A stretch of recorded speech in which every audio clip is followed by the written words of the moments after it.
Bom dia a todas, né, a todos. Então, o objetivo da nossa aula hoje, né, é fazer uma exposição dos pensamentos, né, das filosofias, né, a gente poderia colocar assim no plural, dos filósofos pré-socráticos, né, que antecederam aí Sócrates, Platão e Aristóteles, né, conhecidos como os pensadores originários, né, ou seja, dessa filosofia nascente, né, na Grécia Antiga, né, que se desdobrou, né, na sua multiplicidade, pluralidade, pensando diferentes doutrinas, correntes, né, filosóficas, sistemas de ideias, né? Então, os filósofos gregos, né, os primeiros filósofos, os primeiros grandes pensadores, são extremamente importantes, né, porque ali, né, que foi, assim, digamos assim, explicitado, né, os grandes problemas, né, as grandes questões, né, que permearam, digamos assim, toda a nossa tradição ocidental, né? Enfim, então a ideia hoje aqui é expor, né, o pensamento desses pensadores originários, né, e, enfim. Então, os pensadores originários, de Tales de Mileto a Anaxágoras. Uma citação, né, do filósofo alemão Martin Heidegger, no seu livro Introdução à Metafísica.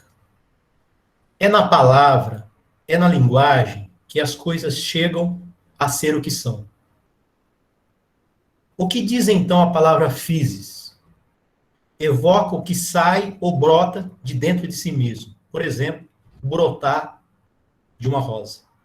O desabrochar que se abre e se manifesta, e nele se retém e permanece. Em síntese, o vigor dominante. Physis significa, portanto, originariamente, o céu e a terra, a pedra e a planta, tanto o animal como o homem, e a história humana, enquanto obra dos homens e dos deuses. Finalmente, e em primeiro lugar, os próprios deuses, submetidos ao destino. É importante para nós aqui, né, enfatizar, né, a densidade, a riqueza, né, dessas palavras originárias, tais como elas emergiram nessa filosofia nascente, né?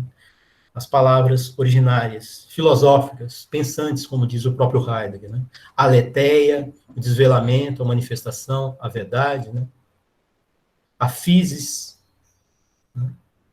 A natureza no sentido mais amplo e mais radical possível, que compreende a totalidade, né, de todos os seres, né, animados e inanimados, né, nessa abrangência, né, radical. Physis, né, no sentido, né, da arqué, né, fonte originária, né, princípio originário de todas as coisas. Então, nós abordamos aí o conceito de physis, né, e é o conceito determinante, decisivo, né, da filosofia, né, dos pré-socráticos, né, desses filósofos originários, certo? Então, é importante ter sempre como diretriz, digamos assim, né, como eixo principal, né, para que nós possamos compreender a filosofia da natureza, né, a cosmologia, né, desses filósofos originários, essa noção de physis, né, pensando toda a sua densidade, né, toda a sua possibilidade de significação. É nisso que o Heidegger está chamando a atenção. É na palavra, é na linguagem que as coisas chegam a ser o que são, ou seja, a possibilidade de significação, de atribuição de significado, de sentido, né, que é próprio do logos, né, o poder da palavra, articuladora de sentido e significado. A palavra possibilita a compreensão, né, por extensão, o exercício do próprio pensamento, né, enquanto um trabalho hermenêutico de interpretação, de apreensão de sentido e significado. Então, por isso é importante, né, essas palavras gregas originárias, aletheia, logos, physis, arqué, cosmos, né, entre outras, uma série de outras palavras. E a própria, né, etimologia, digamos assim, composição da palavra filosofia, certo? Avançando aqui, então. Então, vamos lá. Né? Tales de Mileto. Segundo Aristóteles, Tales de Mileto é o fundador da filosofia. Como astrônomo, previu um eclipse total do Sol. E como geômetra, teria sido o criador do famoso, né, teorema de Tales. É importante aqui já colocar para vocês, né, de que esses filósofos pré-socráticos, né, filósofos originários, né, eles eram políticos, legisladores, fundadores de cidades, astrônomos, matemáticos, físicos, né, ou seja, né, eram pessoas ativas, né, figuras ativas, engajadas, né, na política. É muito importante isso, nessa relação entre teoria e prática, né, como, digamos assim, não havia uma divisão radical entre a atividade contemplativa, né, no sentido da teoria, e a ação no sentido da praxis, engajamento político, por aí vai. Então, esses filósofos, por exemplo, como Empédocles, era um médico, né? Então, eram médicos, eram políticos, né? Eram conhecedores das leis, né? Filósofos, pensadores, ok? E Tales, né, é um bom exemplo. Então, prosseguindo aqui. Para Tales, a physis, o ser primordial de todas as coisas, é a água. A água é o princípio, a arqué de todas as coisas, o princípio originário. A maior parte dos filósofos antigos concebia somente princípios materiais como origem de todas as coisas. Tales diz que a água é o princípio de todas as coisas, ou seja, né, quer dizer, os primeiros filósofos buscavam um princípio originário, né, que pudesse explicar a realidade das coisas, a pura e simples existência das coisas, né, recorrendo a um princípio material, digamos assim, né, como os 4 elementos: a água, a terra, o fogo, o ar. Então vocês percebem, isso é muito importante aqui. Né, por isso que eram conhecidos como físicos materialistas. É muito importante aqui. Então, Tales, né, digamos assim, conhecido como o fundador, criador da filosofia, né, encontrava na água, né, a arqué, esse princípio originário de todas as coisas. Tales afirmava que a terra flutuava sobre a água, mover-se-ia como um navio. E quando se diz que ela treme, na verdade, flutuaria em consequência do movimento da água. Muito interessante essa imagem, né? A terra flutuando sobre a água como um navio. Né? Essa imagem. Né? Atribui-se a Tales o célebre dito: todas as coisas estão cheias de deuses. Nós veremos mais à frente um pouco o que isso significa. Tales teria afirmado que o ímã tem vida, tem alma, porque move o ferro, né, no sentido, o conceito de vida, né, como um princípio vital. Né, tudo aquilo que é vivo, né, que é animado, possui alma. E o Tales, né, dizia que até o ímã, pela sua capacidade de mover o ferro, possuía alma. Vocês estão percebendo aí a noção, a amplitude da noção de alma, né, para esses filósofos originários. Né? A alma, a psique, não é algo que se reduz, digamos assim, à psique humana. Né? Mas é uma propriedade daquilo, né? De tudo aquilo que existe, né? E digamos assim, e Tales, né? Identificavam, digamos, até nos seres, né? Digamos assim, que a princípio para nós não consideraríamos, né, como seres animados, né, como o próprio ferro. Para Tales, a physis, o ser primordial é a água. O úmido, como qualidade da água, é aquilo de que todas as coisas são feitas. As coisas mortas secam. As sementes são úmidas. O alimento é suculento. Isso aqui é um aforismo, né? Digamos assim, é uma citação, né, do próprio Tales, ok? A água, o úmido, por ser o princípio de todas as coisas, a sua arqué, é também o princípio do devir, isto é, da mudança ou do movimento, kínesis. É dotada de movimento próprio, transforma-se a si mesma em todas as coisas e transforma todas as coisas nela mesmas, para a qual retorna. Né? É o princípio, o começo de todas as coisas. Né? Geração, responde pela geração, pelo movimento, pela transformação, pela constituição, pelo desenvolvimento, né? E pelo regresso. Ou seja, pelo desaparecimento, no sentido, né, de retornar a esse estado, digamos assim, original. A physis, né, a physis, a partir da physis, todas as coisas emergem, se constituem, se desenvolvem. E a physis, todas as coisas retornam. Como um maior exemplo, a própria morte. A água, diz Tales, é o Deus inteligente, uma espécie de Deus inteligente, que faz todas as coisas. E é a matéria e a alma de todas elas. Daí o dito de Tales, todas as coisas estão cheias de deuses. Tales, né? Porque o universo é animado e cheio de deuses. O úmido elementar está penetrado, né, pelo poder divino que o põe em movimento. Né?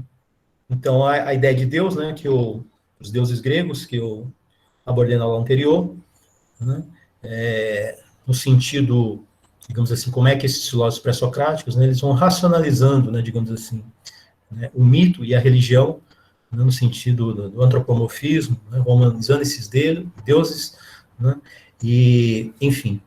Então, a ideia de Deus, né, a palavra Deus para os gregos, né, de modo especial, pensando na Grécia arcaica, né, o mito, né, tem um outro sentido completamente diferente, né, da palavra Deus que nós utilizamos, nós modernos, enfim. Né. Bom, Anaximandro. Anaximandro de Mileto.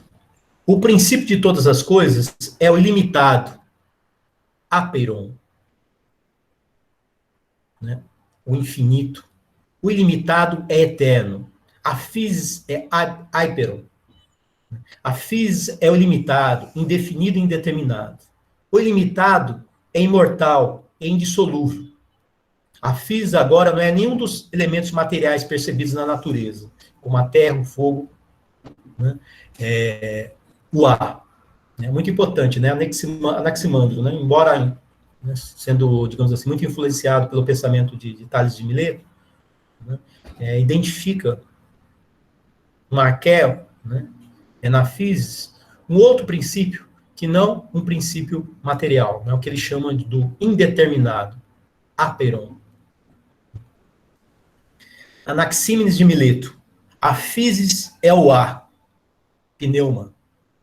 Como nossa alma, que é ar, nos governa e sustém, assim também o sopro e o ar abraçam todo o cosmos. O ar é arqué, isto é, o primeiro ato de um ser vivo e também o último, antes de morrer, sendo por isso o princípio vital. Então vocês vão percebendo, né? Cada filósofo vai identificando, né, em um elemento, digamos assim, né, aquilo que possa explicar a origem, a emergência, um processo de constituição, de desenvolvimento, de transformação, que explique a multiplicidade das coisas, né, a origem do cosmos, daí eles serem, né, identificados como físicos, né, e a ideia, aí, digamos assim, de uma cosmologia, explicar a origem do cosmos, né, a ordem, né, digamos assim, do universo. Xenófanes de Cólon. O elemento primordial é a terra. Tudo sai da terra e tudo volta à terra. A partir do elemento terra, Xenófanes desenvolve a sua cosmologia. Bem exatamente esse princípio, né? A physis, né, é a origem, fonte originária de todas as coisas, e regresso, fim de todas as coisas. A ela, todas as coisas retornam. Né? E o Xenófanes reconhece isso na Terra. Assim como, né, Anaxímenes identificou no ar. Xenófanes faz uma crítica à concepção antropomórfica dos deuses, princípio de humanização dos deuses, e defende a existência de um Deus único, distinto do homem, não gerado, eterno, imóvel. Ou seja, não sujeito ao devir, à mudança e transformação. Sem forma humana ou qualquer outra forma conhecida por nós. Esse Deus único vê tudo, na sua clara evidência infalível, pensa tudo e compreende tudo. Homero e Hesíodo atribuíam aos deuses tudo que para os homens é infâmia, desonra, e vergonha, roubo, adultério e fraudes recíprocas. Então, é muito interessante, né? Xenófanes, né, ele, digamos assim, ele meio que sai da curva, digamos assim, né? Ele identifica num Deus único, né? Digamos assim, diferentemente, né, dos deuses da religião tradicional dos gregos, né, do mito, por aí vai, e compartilhado pela maioria dos filósofos pensadores originários, né, a existência desse Deus único. Né? Então, e aí ele faz uma crítica, né, ao antropomorfismo, né, enfim, e desloca aí, né, a ideia de um Deus único. Isso é importante para nós aqui. Vocês vão percebendo, né, as divergências, né, as diferenças entre esses pensadores. Heráclito de Éfeso, eu diria, para muitos pensadores, filósofos, historiadores da filosofia, é o mais importante de todos os filósofos pré-socráticos.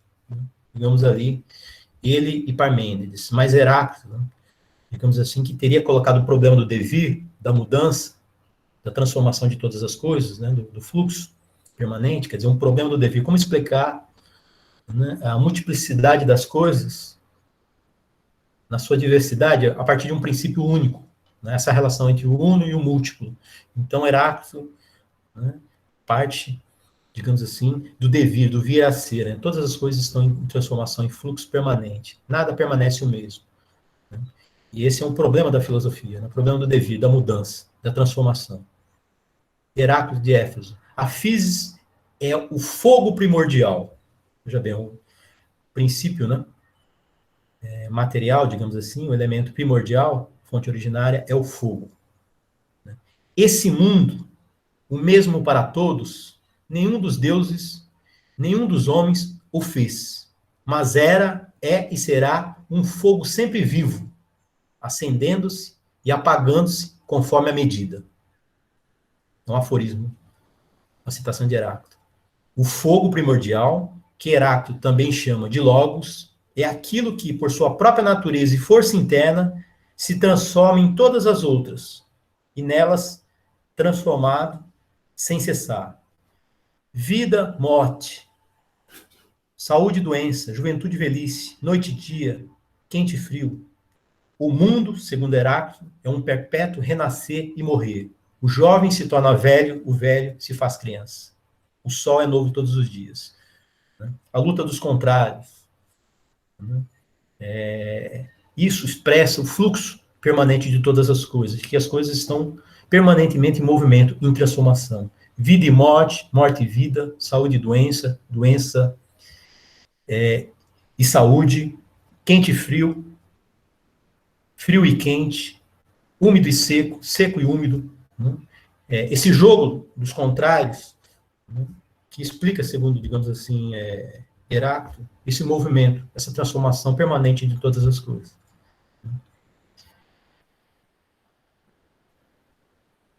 Elementos de sua doutrina.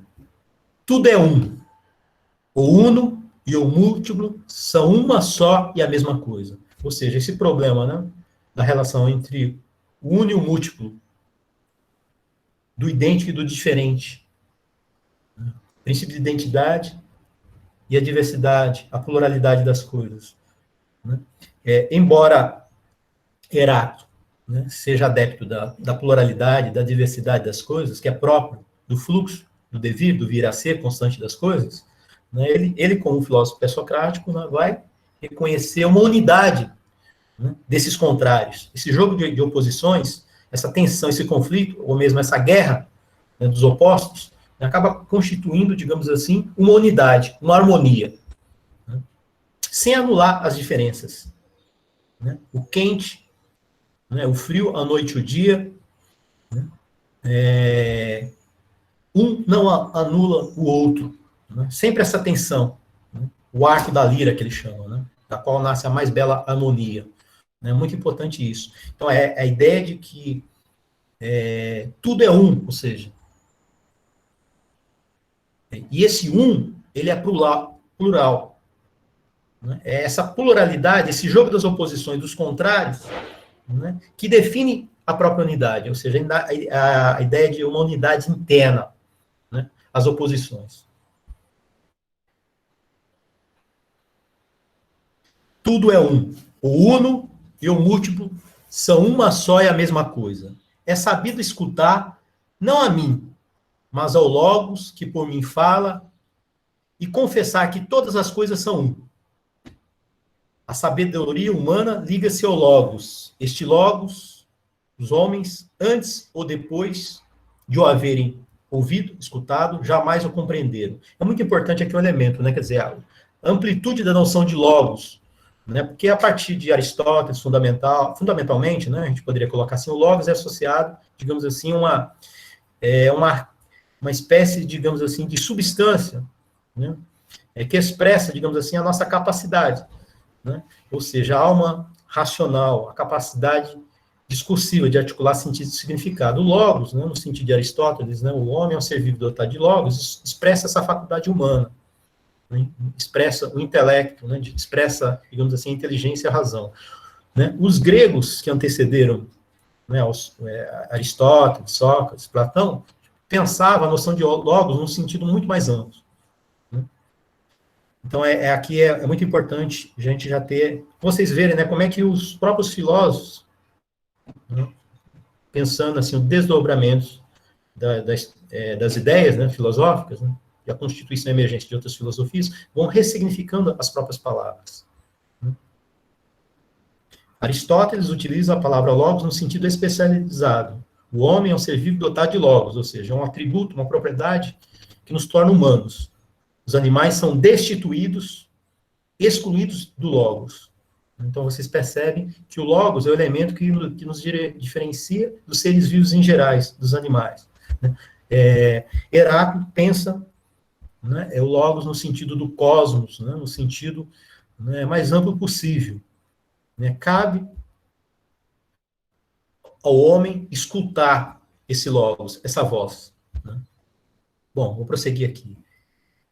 Tudo flui, né, elementos da doutrina. Mais uma vez, a questão do fluxo, do devir. Né? Tudo flui. Todas as coisas estão em movimento, no sentido da transformação. O devir é eterno de todas as coisas. Todas as coisas estão em movimento. Não se pode entrar duas vezes no mesmo rio. Dispersa-se e reúne-se, avança e se retira. Isso aqui é um aforismo, uma citação integral de Heráclito. Aquela ideia de que não é possível o mesmo homem, né, entrar ou banhar-se duas vezes no mesmo rio. Porque na segunda vez, né, as águas do rio correrão, né, sempre flui. O rio ele está em um constante processo de mutação e transformação pelo próprio movimento das águas. E este homem também já não será o mesmo na segunda vez, porque ele já terá mudado. Então, é muito importante, né, essa ideia, né, essa metáfora, essa imagem do rio, né, de que não é possível banhar-se duas vezes no mesmo rio. Né, o rio, na segunda vez, terá mudado, sempre se renovando, novas águas correrão, e este homem já não será mais o mesmo, já terá se modificado. Okay? Ou então, o sol nasce todos os dias, se renova todos os dias. Nada permanece idêntico a si mesmo. Tudo flui.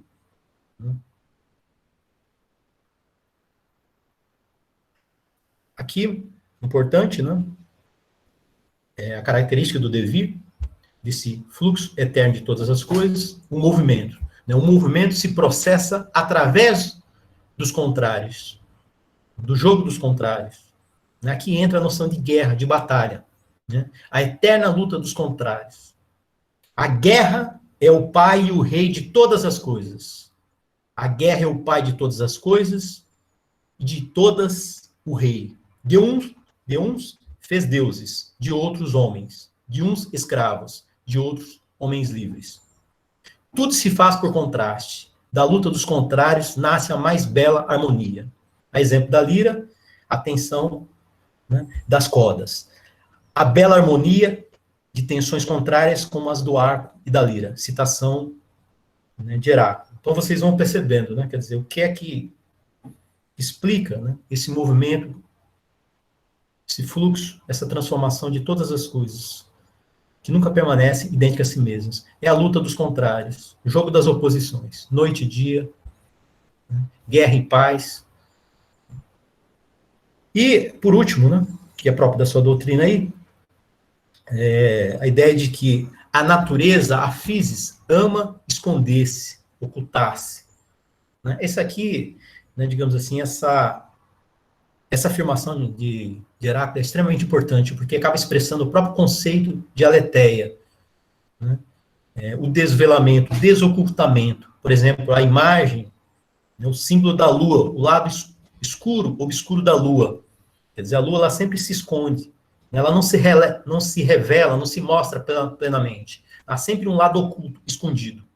Né? Então, é uma situação muito importante, né? Um aforismo de Heráclito, né, que tem uma conexão direta com o conceito de verdade, né, no sentido de manifestação, de desvelamento, né, mas é um desvelamento, né, quer dizer, a física ela se mostra na sua presença, mas ao mesmo tempo ela se oculta, se esconde.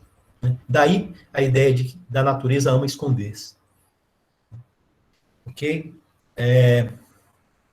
Bom, Heráclito, nós vamos retomar mais à frente, assim como o Parmênides, são os dois pensadores, né, que nós precisamos ter, digamos assim, um conhecimento para poder adentrar na filosofia de Platão, fundamentalmente, na metafísica, né, o jogo das oposições entre o ser e o devir e o vir a ser, né, o sensível e o inteligível, né, todo o jogo de oposições aí, essência, aparência, corpo e alma, então, digamos assim, o elemento decisivo, né, e condição de possibilidade, né, da filosofia, tal como ela se desenvolveu na Grécia Antiga, nos seus mais diferentes períodos, se desdobrou ao longo da nossa história ocidental. Essa oposição entre o ser de Parmênides e o devir e o vir a ser de Heráclito. Né? Esse jogo entre o uno e o múltiplo, o idêntico e o diferente, né? Enfim. Mas, avançando, né? Pitágoras, dissemos, Pitágoras, né? Para Pitágoras, a physis é um número. O número é o primeiro princípio, a arqué. Né? A arqué originária, aquilo que explica todas as coisas, incluindo a natureza, os deuses e a nós mesmos. Ou seja, né? Tudo é passível, digamos assim, de revelação, de manifestação, em função desse princípio que Pitágoras e os pitagóricos, seus discípulos, vão identificar, né, na natureza em geral, na física em geral, né, recorrendo às matemáticas, aos números. Isso é muito importante, inclusive para a gente pensar os seus desdobramentos, né, preservando as suas diferenças, em relação ao nascimento das ciências da natureza, ciências modernas, a partir do século XVII. Quer dizer, a centralidade da matemática, da quantificação, da mensuração, do conhecimento matemático. O número e suas relações ou harmonias são os elementos de todas as coisas. Segundo Aristóteles, para os pitagóricos, o princípio das matemáticas é o princípio de todas as coisas, julgando também encontrar nos números muitas semelhanças com os seres e fenômenos, observando também as relações e leis dos números com as harmonias musicais, parecendo-lhes, por um lado, toda a natureza modelada segundo os números, sendo eles os princípios da natureza. Supuseram que os elementos dos números são os elementos de todas as coisas, de todo o universo, cosmos, é harmonia e número.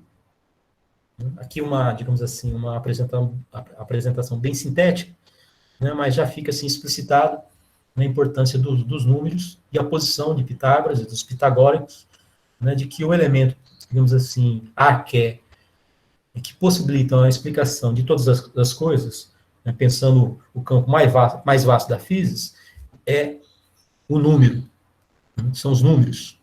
Okay?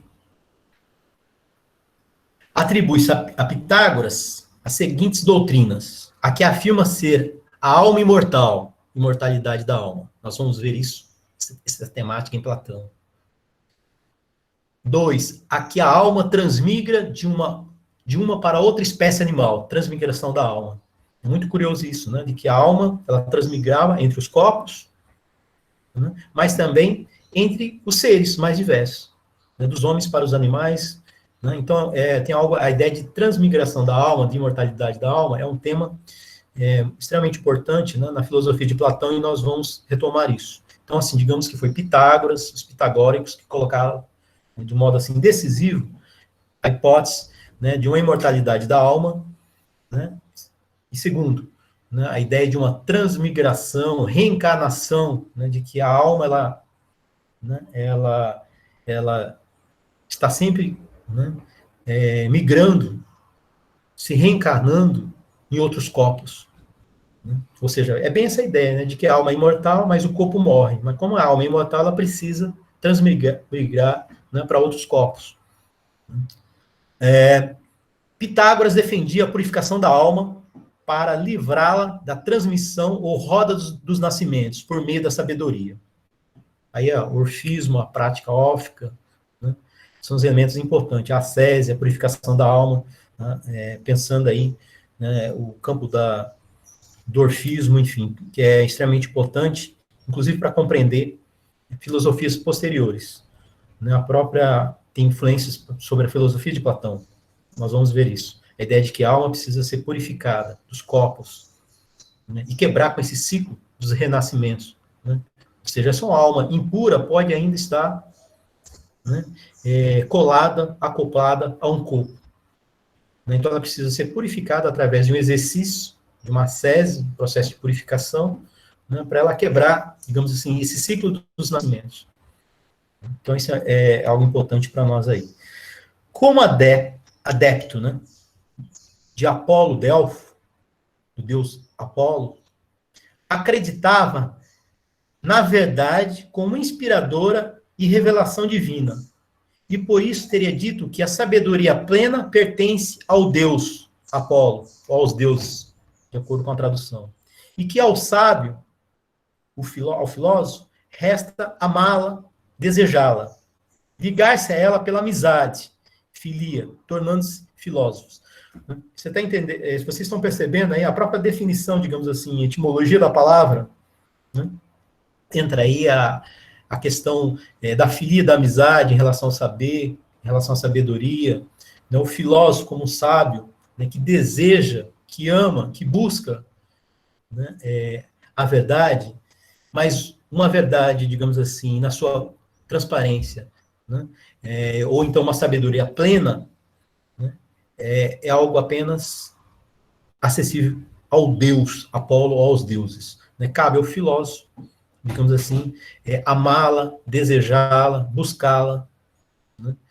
Do ponto de vista da pesquisa, do ponto de vista da investigação, né?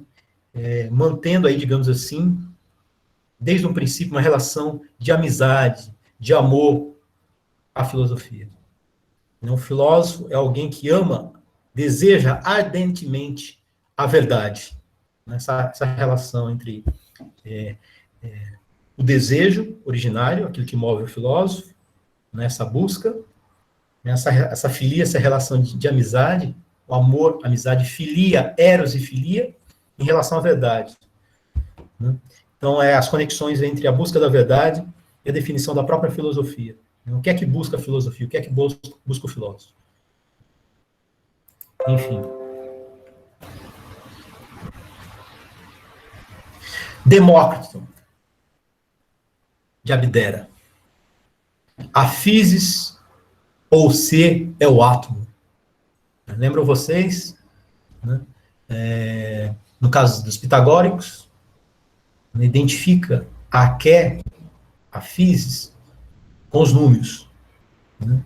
Já Demócrito, enquanto materialista, identifica a physis, o ser, o arqué, nos átomos. O átomo, o não cortável, isto é, o indivisível. O átomo, partícula invisível e a menor possível, é pleno, indivisível, uno, contínuo, imutável, eterno como o ser de Parmênides. Tudo é matéria, átomos. A alma é um tipo sutil de átomos. Olha o materialismo, né? O elemento corporal presente na própria alma. A sutilidade, quer dizer, a própria alma ela é constituída de átomos. Os atomistas são considerados os primeiros filósofos materialistas. Quando se diz que são materialistas, o que se quer dizer é que não invocam nenhuma força externa aos átomos, à matéria. Nenhum outro princípio que não fosse a própria física, né? Para explicar a origem do movimento e do devir. A origem, a emergência, né? Constituição dos seres, com base no movimento da transformação, a multiplicidade dos seres, né? E o próprio cosmos, né? Esse mundo ordenado, organizado, né? Ou seja, os filósofos, de um modo geral, né? Não recorriam, não, nenhuma força exterior, digamos assim, né? Externa, mas buscavam identificar, né? Em elementos materiais, daí, no caso, os próprios atomistas, né? Um princípio explicativo, né? E no caso, Demócrito identificava nos átomos. É muito importante, né, para a gente for pensar a física moderna, a física contemporânea, né, a biologia molecular, na questão dos átomos, né? Enfim.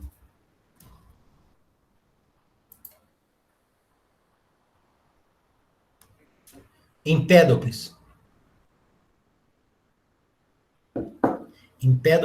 de Agrigento. A physis são as 4 raízes. Isomata. As raízes de Empédocles são perpassadas por 2 forças corpóreas que a unem, né? O amor e a amizade.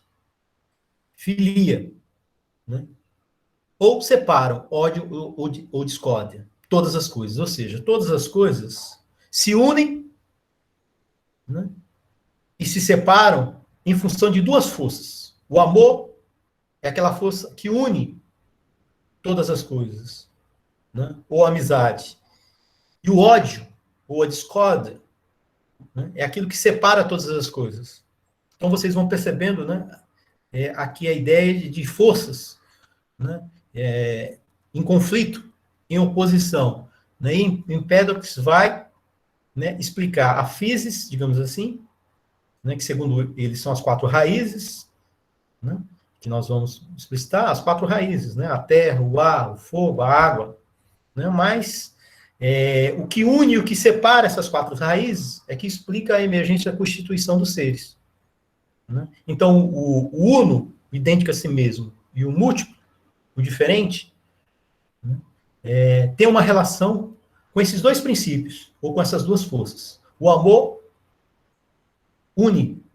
unifica, reunifica, estabelece laços, unidade, né? E o ódio, ou a discórdia, né, separa, divide. Né? As 4 raízes de todas as coisas são fogo, terra, água, éter ou ar. A vida é a mistura dos elementos e a morte é a separação radical. Cada raiz mantém-se sempre idêntica a si mesma, una e imutável.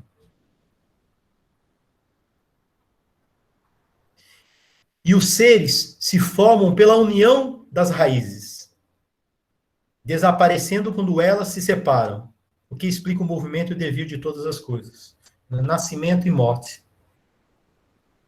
O processo de geração das coisas, de reprodução, e o processo de degeneração, de regresso, degenerescência, quer dizer, a própria morte, desaparecimento das coisas.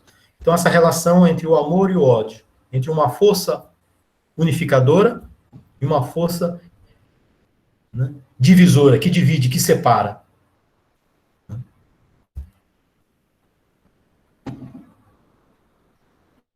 Agora, muito importante, né, o próximo a gente vai ler agora, né, é de que a separação é responsável, né, pela multiplicidade das coisas, né, para a emergência de coisas diferentes.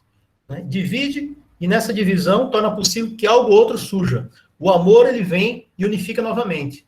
Então, essa ideia de uma união e separação explica, né, a multiplicidade das coisas na sua diversidade. Então, vocês estão percebendo aí, né? Então, é um jogo, é uma relação. Né? Amor e ódio, de igual força, imperecíveis como as raízes, impõem o conflito como lei do mundo. Olha como é interessante isso. para pensar com Heráclito. Né? Contraste, a contradição, o contraditório, né? A guerra, né? O jogo das oposições como lei do mundo. Né? E que Empédocles aqui identifica nessas duas forças, o amor e o ódio, a união e a discórdia. O mundo percorre 4 ciclos, segundo Empédocles. No primeiro, tudo está misturado com tudo, na indiferenciação do uno. No segundo, o ódio separa tudo de tudo na diferenciação total do múltiplo. No terceiro, o amor se introduz, unindo os semelhantes e organizando o mundo, o cosmos. No quarto, o ódio, tornando-se mais forte que o amor, vai separando tudo até que esse retorne e novamente organize o mundo, ou seja, o amor.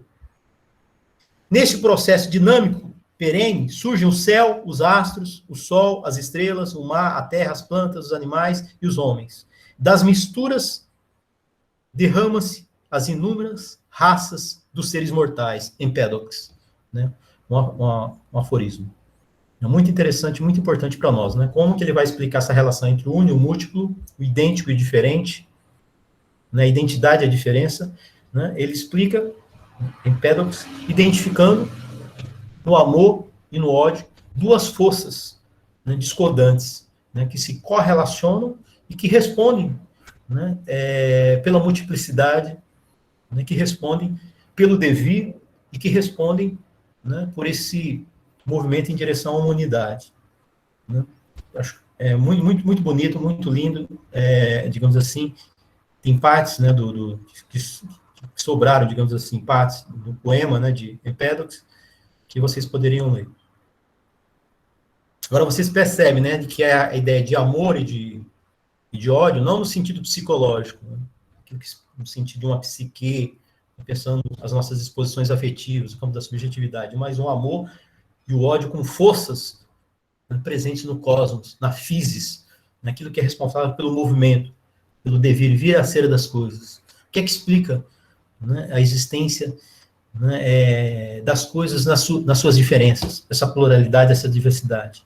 É esse jogo, né, de forças em que põe em movimento, né, a criação, a emergência e a existência, né, da natureza, vamos pensar assim, na sua mais radical diversidade e pluralidade. Anaxágoras, né? Pessoal, eu estou avançando, né, para que eu possa fechar essa exposição, ok? Anaxágoras, né? Contra os que afirmam a impossibilidade de pensar o múltiplo, né, o devir, Anaxágoras faz da multiplicidade o tema privilegiado de seu pensamento. Procura explicar a natureza do múltiplo, dizendo que em cada coisa há uma porção de cada coisa. Lembra? Empédocles, tudo está misturado a tudo. Né? Também ele desenvolve, né, digamos assim, influenciou fortemente, né, Anaxágoras, né, ele vai desenvolver, vai ser um dos elementos da sua doutrina, própria doutrina, né? Tudo está misturado a tudo.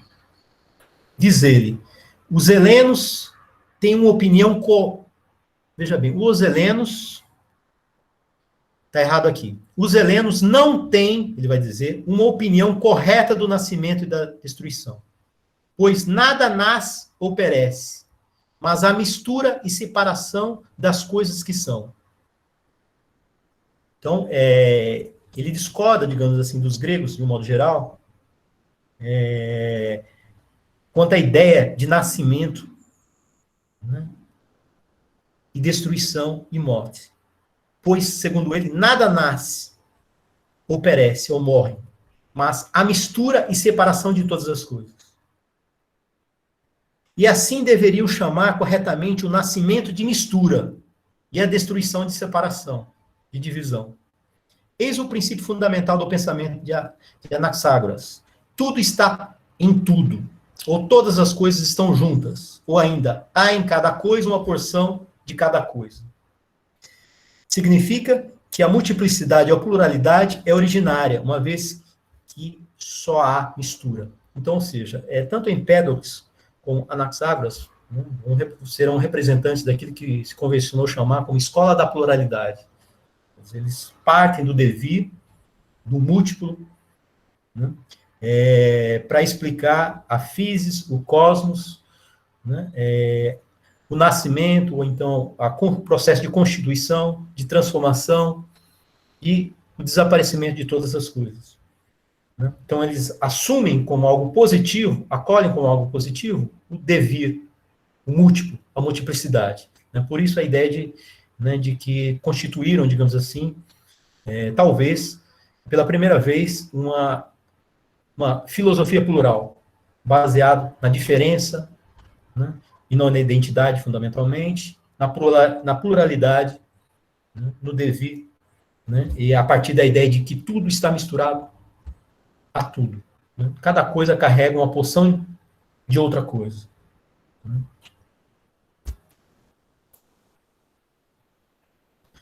Para Anaxágoras, toda e qualquer coisa provém de uma mistura originária. E tal mistura denomina de sementes. A physis são as sementes para Anaxágoras. Das sementes misturadas, indiscerníveis, surgem as coisas. Na sua diversidade, na sua pluralidade. Em suas diversas formas, seja em qualidade ou em quantidade. Quente, frio, noite e dia, né? Nascimento e morte, e o próprio cosmos. Né? Como para Empédocles, Anaxágoras identifica uma força separadora e unificadora, organizadora do cosmos. Essa força denomina nous, a substância inteligente ou pensante. Embora corporal, essa força, o nous, é sutil e invisível. Muito importante essa noção, né, de nous, enquanto inteligência, né, enquanto intelecto.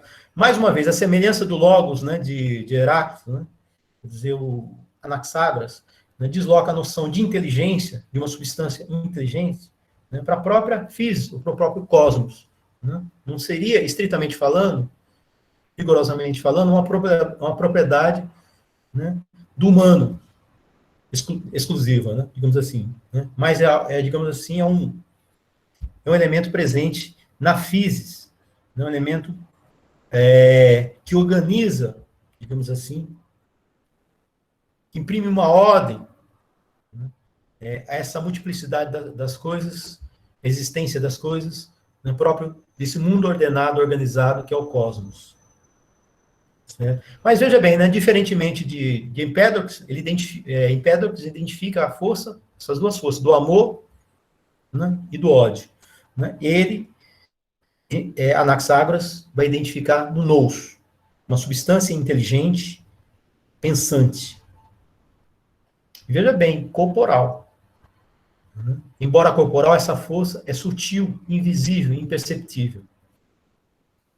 Mais uma vez, digamos assim, um elemento material, né? A gente poderia dizer assim, materialista, né? Que é próprio desses físicos, né? Desses filósofos da natureza. Como o fogo de Heráclito, o nous é inteligência, sabe e reconhece todas as coisas. E poder move todas as coisas. É o que explica o devir, a mudança, a transformação de todas as coisas. Anaxágoras designa o nous como um ser inteligente que põe a natureza em movimento e faz existir o cosmos. No entanto, diferentemente de Heráclito, esse nous, ou inteligência, está fora e separada do mundo, como Deus. Em razão desse pensamento, Anaxágoras foi acusado de ateísmo e impiedade pelo tribunal ateniense, pois o nous exclui a ideia de um Deus único, os deuses gregos. Então, antes de Sócrates, né, um outro pensador tinha sido condenado. Né? Então, aquele elemento da periculosidade da filosofia, do filosofar, né, que nós vamos abordar de forma bem detida, né, na figura de Sócrates. Né? Mas é muito importante aqui. E que antes de Sócrates, um outro grande pensador também foi acusado de impiedade, né, de ateísmo, enfim. Nós vamos retomar esse ponto aqui, que expressa bem, né, esse conflito entre a filosofia, a polis, né, o pensamento filosófico, né, e a praxis política.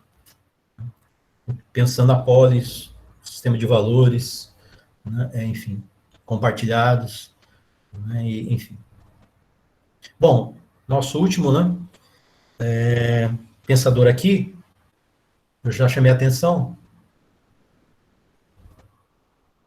da importância de Parmênides, assim como da importância de Heráclito, e a divisão que se vai se estabelecer na filosofia, digamos assim, grega, de um modo geral, né, que vai ganhar, digamos assim, expressão maior, né, maior gravidade na metafísica de Platão, né, esse jogo de oposição entre o mundo do devir, vir a ser de Heráclito, e o mundo do ser, de Parmênides, certo?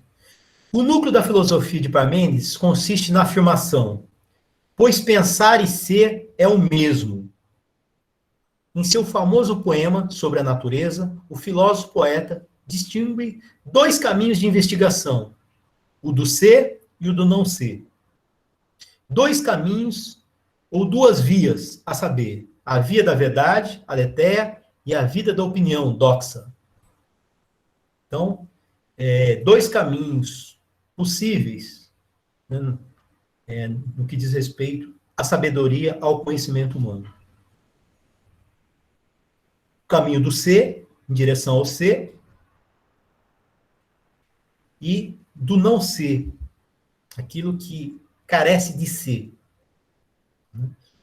E dessa oposição entre ser e não ser, se desdobra toda uma cadeia de outras oposições. A mais importante é verdade, a via da verdade, a aletheia, e a via da opinião, a doxa. No poema de Parmênides, o filósofo é conduzido à presença da deusa, que lhe promete a revelação da verdade. Eu vou ler para vocês um trecho desse poema, pensando a figura da deusa, a justiça, que aponta dois caminhos para a busca do conhecimento. Um caminho que caracteriza a via do ser, a busca da verdade, da aletheia, e o outro caminho, o caminho da doxa, que seria o caminho do não ser. Então, sempre essa oposição entre ser e vir a ser, ou ser e devir. Vamos lá, vou reproduzir aqui para vocês uma passagem. Os cavalos que me conduzem levaram-me tão longe quanto o meu coração poderia desejar, pois as deusas guiaram-me através de todas as cidades, pelo caminho famoso que conduz o homem que sabe, o erudito, o filósofo. A justiça, deusa de muitos rigores, que detém as chaves do duplo uso, pronunciou as seguintes palavras: pois deves saber tudo, tanto o coração inabalável da verdade bem redonda, como as opiniões dos mortais, em que não há certeza alguma. E agora eu vou falar, e tu escuta as minhas palavras, e guardas bem, pois vou dizer-te dos únicos caminhos de investigação concebíveis. O primeiro diz que o ser é, e que o não ser não é. Este é o caminho da convicção, pois conduz à verdade. O segundo diz que o não ser é. Esta via, digo-te, é imperscrutável, inconcebível, pois não podes conhecer aquilo que não é. Isto é impossível, nem mesmo expressá-lo em palavra, pois pensar e ser é o mesmo. Necessário é dizer e pensar que só o ser existe, pois o ser é e o nada, o não ser, nada é. Desta via de investigação eu te afasto. Jamais conseguirá provar que o não ser é. Afasta, portanto, o teu pensamento desta via de investigação. Resta-nos, assim, um único caminho, né, da pesquisa. O ser é verdadeiro, o ser existe. O não ser não é verdadeiro, não existe. Né? Essa separação, né, entre uma via da verdade, movida pelo pensamento, pela razão, né, e uma via da doxa, da opinião, né, movida pela percepção sensível, pelas nossas faculdades sensíveis, pelo corpo. Né? Então, a percepção sensível é a origem, é a fonte das opiniões, das crenças dos mortais.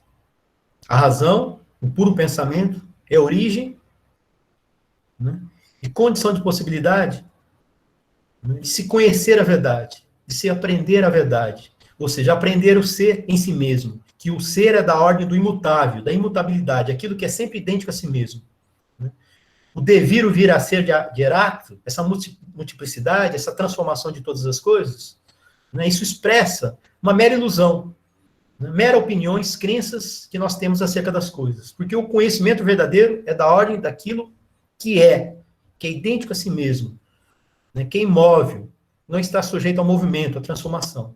Né? Então, vocês vão percebendo aí esse contraste, né, esse jogo de oposições, né, entre o devir e o vir a ser, ou a crítica de Parmênides em relação a Heráclito, que nós vamos retomar aqui. Certo? Essa linguagem, né, soa, digamos assim, estranha para nós, e mesmo difícil, né? O ser é, o não ser não é, né? Porque é própria, uma linguagem própria dessa filosofia nascente, que vai estar na origem daquilo que nós passamos a conhecer depois como ontologia, a ciência do ser. O que é o ser, em que consiste o ser, quais seriam as propriedades, os atributos, né? Nessa relação, né, a ontologia e a metafísica. Então, é uma discussão bastante densa, mas é importante para nós aqui. A gente vai recuperar esse elemento importante aqui, pois pensar e ser é o mesmo. Né? Enfim. Né? Contra o devir eterno, heractiano, né?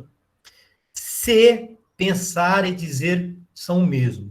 O pensamento só pode pensar e a linguagem dizer o que é idêntico a si mesmo, o que é imutável, portanto, o ser.